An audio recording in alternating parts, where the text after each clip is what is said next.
كاني دردان بۆەوەی بتوانن زانیاری و معلومات وڵاتەکانیان بۆی مەزێنن لە کاتی خۆیان بابەتی نزمی ئاستی ڕاهێنانی بەشێک لە کارمەندانی کۆمسیۆن کە بێگومان کاریگەری هەبوو لەسەر بەڕێوەچوونی پرۆسەی دەنگدانی تایبەت هەر ئەمەش وای کرد کە لە بەشێک لە ناوەندەکانی دەنگدان دەستپێکردن یا خودکردنەوەی بنکەکانی دەنگدان و پرۆسەی دەنگدانی تایبەت دوام بکەوێت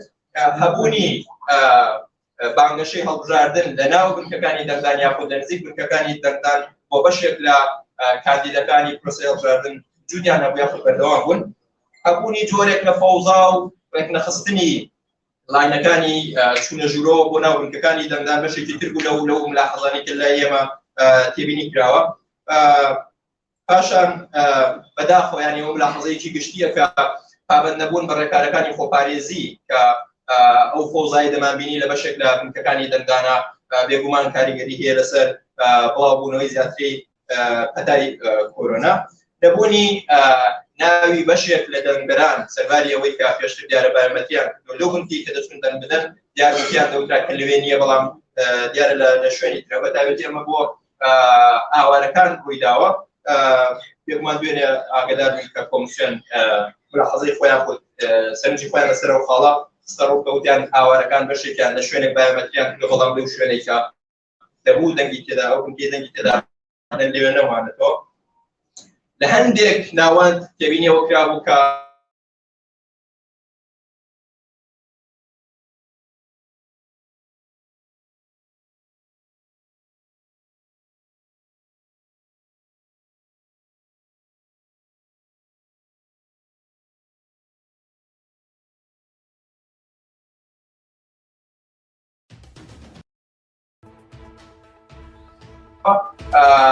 لە هەندێک لە ناوەندەکانی دەنگدان لە ڕێگەی چاودێرەکانەوە ئەو زانیاریمان پێگەیشت کە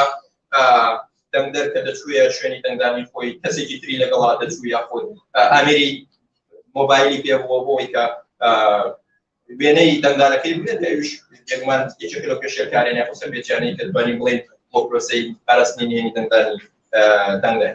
ئەوانە کۆمەڵێک سەرنجی گشتیە کە ئێمە وەکو کۆڕەکانی چاودێری پرۆسەی دەنگدانی تایبەت قسمانە ڕوو کاپوشیان ئەگەر بێوێت ڕوونەوەی زیاتر بدەن بە زمانی عەرەبی یاخود زمانی شكرا جزيلا. طبعا يوم امس تمت عمليه التصويت الخاص لانتخابات مجلس النواب العراقي وكان هناك لدينا 595 مركز تم افتتاحه للتصويت الخاص زائدا 86 مركز لتصويت النازحين. كان هناك لدينا عدد الناخبين في التصويت الخاص 1,075,727 مصوت او ناخب عفوا وزائدا 120,126 نازح مصوت. نسبة التصويت وصلت في عموم العراق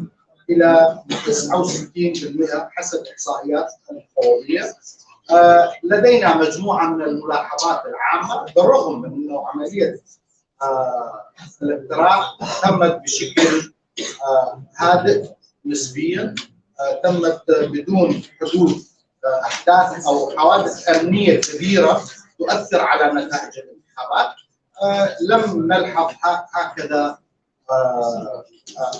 حوادث كبيرة، لكن مع هذا لدينا مجموعة من الملاحظات العامة وبعد ذلك سوف يعرض السيد الدكتور دشت الصديق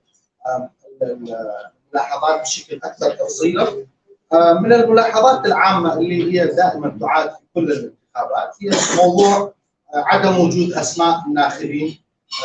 وهذا يعاد في تقريبا في كل العمليات الانتخابية في العراق. نقطة أخرى موضوع اللي أكيد حضراتكم شفتوها يوم أمس، موضوع الأجهزة، يعني عدم قراءة الأجهزة، عطل في النهاية أجهزة إلكترونية، واجهت بعض الأجهزة التأخر وبعض المحطات تأخرت في الافتتاح بسبب وجود عطل في الأجهزة. نتمنى أنه يوم غد اللي هو يوم الاقتراع العام، طبعا هذا اليوم يوم التصويت الخاص كان بروفة كبيرة ايضا للمفوضيه وللكوادر المفوضيه انه حتى نتفادى اي عطلات او اي تاخر من هكذا قريب. حدث هناك في بعض المحطات عدم السماح للمراقبين او اكراه مراقبينا من الدخول. حدث هناك في بعض المحطات منع مراقبينا من ادخال هواتفهم وذلك لغرض ارسال تقاريرهم. كان لدينا ملاحظه عامه حول ضعف التدريب واختيار موظفي المراكز من قبل المفوضيه. طبعا هذا بالتاكيد يؤدي الى تلكؤ ويؤثر بشكل سلبي على سير العمليه الانتخابيه. تاخر في افتتاح بعض المراكز ومحطات الاقتراع في فترات متفاوته. كان لدينا ملاحظه عامه حول تفاوت في تطبيق الاجراءات من قبل موظفي المفوضيه بين مركز ومركز اخر. في بعض المراكز لم يسمح بادخال هواتف النقاله بشكل مطلق، في مراكز اخرى سمحوا لبعض الناس. وايضا رصدنا مجموعه من الحالات التي تم تصوير وجود الفوضى في بعض المحطات وبعض المراكز وتدافع الناخبين.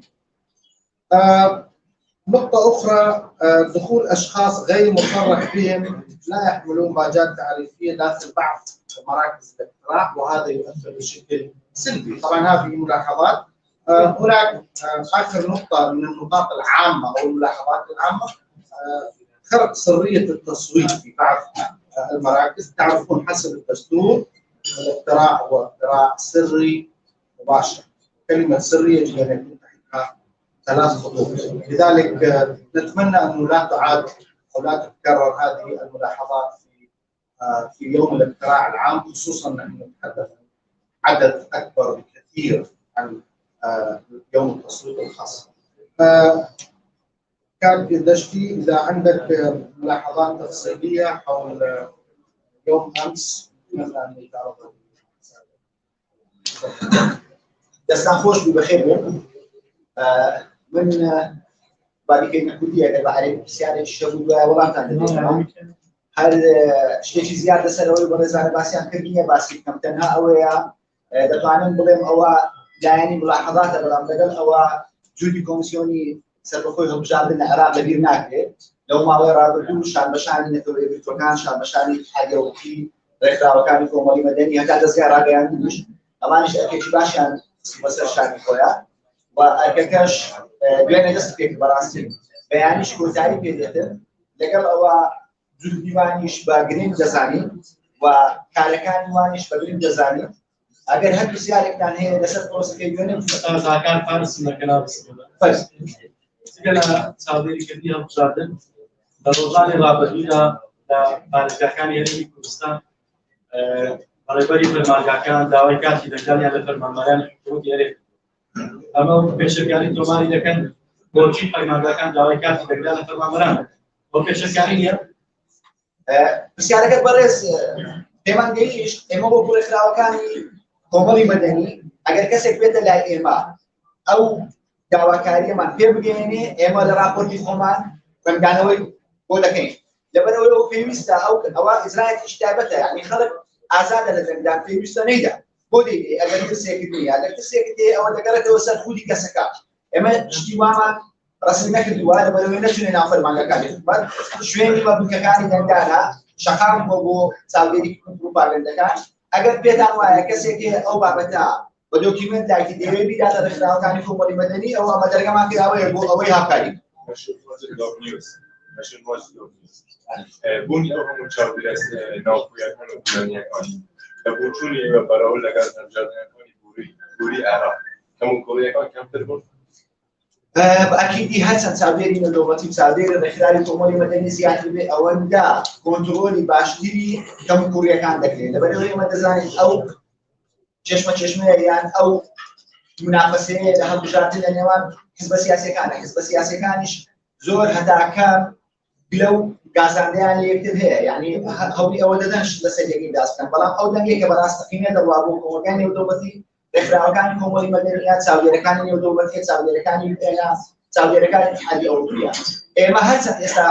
موجودين تەمەنای ئەوەمان دەکرد کە دوو قات و سێ قاتی تر زیاتر بێن لە خراوەکانی نێودەوڵەتی زیاتر موجود بوو بۆ ئەوەی پرۆسەکە بگاتە ئاستی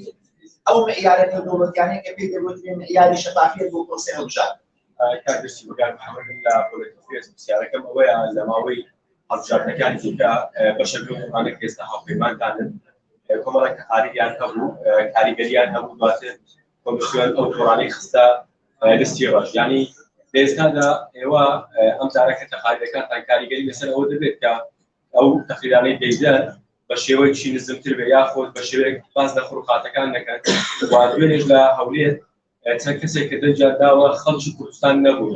خەڵکی دەرەوەی کوردستان بوونە بە نمونە خەڵکی ئێرانی هاتووە دەرجداوە ئێوە ئاگداری ئەو بابەتە کاکە بڕیار نەخێر ئێمە وەکو ڕێکخراوەکانی کۆمەڵی مەدەنی من بە ناوی تۆڕی شەمس و بە ناوی تۆڕەکانی تریژە قسە دەکەم هەتا پێمان بگرێ دەست لەسەر ئەو بینانە دادەنین کە پێشێرکارین لە بۆ پرۆسەی هەڵبژاردن بەگشتی و ئەم پێم وایە ئەو راپۆرتانەی کە لە ڕابردوو ڕێکخراوەکانی کۆمەڵی مەدەنی تەقدیمیان کردبوو هەموو ڕەنگدانەوەی هەبوو لەسەر ئەو پرۆسەی ئەو جارە لە تەحدیثکردنی جیهازەکان لە شێوازی انتخابات لە دانانی سیستەم و ئیجراعاتی نوێ لایەن کۆمیسیۆن و ئەوانەی کە جەنابتان باسی دەکەن وەکو ڕاگەیاندنکار ئێمە دوێنێ سەتاسی بنکە و وێزگەکانی دەنگدانمان لە عێراق بەرکردیە ممکن یعنی تەسەوڕ ناکەم ئەو حالەتە بەلا ئێمەدا ڕۆیشی بێت بەڵام ئێوە وەکو وەرگەزگار ڕاگەیاندن ئەگەر ئەو بابەتتان بە دۆکیومنتدا هەیە دەتوانن چاودێران لەو بنکەی هەبووە ئێوە تەنانەت ئەو کەسێکە ئەو بە ڕەگەز ئێرانی بووە لەو بنکەی لەو وێزگەی کە دەرجداوە چاودێری ئێوەی لێ بوو چاودێری ئێمە بێتن هەمە ئەو دۆکیومنتانە لە راپۆرتەکەمان لە راپۆرتی کۆتایی دوای دەنگانی گشتی بەبێ هیچ پێچوپەنایەک دادەن نبغى نشاطر لا ويسجلوس احسن ماتش لا نهار شارك بس لا نهار شارك وتري اوزبي اد بالكومنت بعد شيء هذا مركز حقنا ياخذ نفس يعني مش مبارز لا بروشنز طبعا دون البنزا مركان كان يعطي في بدنا خوش تكه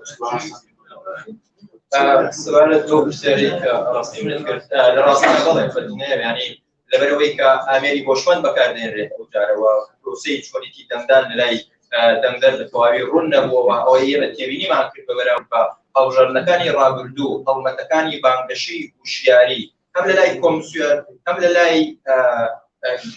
کاندیدەکان دەتوانین بڵێن لە ئاستی پێویستە بۆ وەکو جارانی پێشوو لەبوو ئەو گەرم و گوڕێی نەبوو یانی یەکێک لەو ملاحەزانەی کە ئێمە هەمانە بەتایبەتی وەکو کۆڕی باڵوزانی ئازادی دەتوانێتەوە و یەکومانە وەش کاریگەری هەبوو لەسەر خاو بەڕێوەچوونی پرۆسەکە یانی ئەوەندەی ئێمە تێبینیمان دەکرد ئەوەندەی ئاگدار بم کۆمیسیۆن دیاریکردبوو لە ماوەی چەند دەقەیەکی کەمە هەر دەنگدەرێک بتوانێت بچێت دەم بدات بەڵام ئەوەندەی ئێمە لە ڕێگەی چاودێرەکانمانەوە دەستمان گەیشتووە جاری وا هەبووە بۆ هەر کەسێک پێویست بێتی دەم بدا زیاتر لە 5-6 دقەی ویستوە بۆ ئەوەی کابەش بێگومان کاریگەریە لەسەر بەڕێوەچوونی پرۆسەی دەنگدان بەڵێ ئێمە لە ڕێگەی ئەو چاودێرانەی کە ئێمە خۆمان هەمان وەکو تۆڕی باڵێزانی ئازادی وە تۆڕەکانی تریش ئەوەندەی ئاگداربین کە هەموو ئەو بانگەشانی هەم لە ناو بنکەکان هەم لە بەردەم بنکەکان یعنی لە نزیک شوێنی دەنگدان کراوە هەمووی دۆکومنت کراوەوەی کە گشتی ئاماژەی لێگرت ئێمە بەرپرسیارەتیمان بەرپرسیارەتی قانونیمان لە ئەستۆیا وەکو تۆڕەکانی چاودێریکردن کە دوای تەواوبوونی پرۆسەی دەنگدان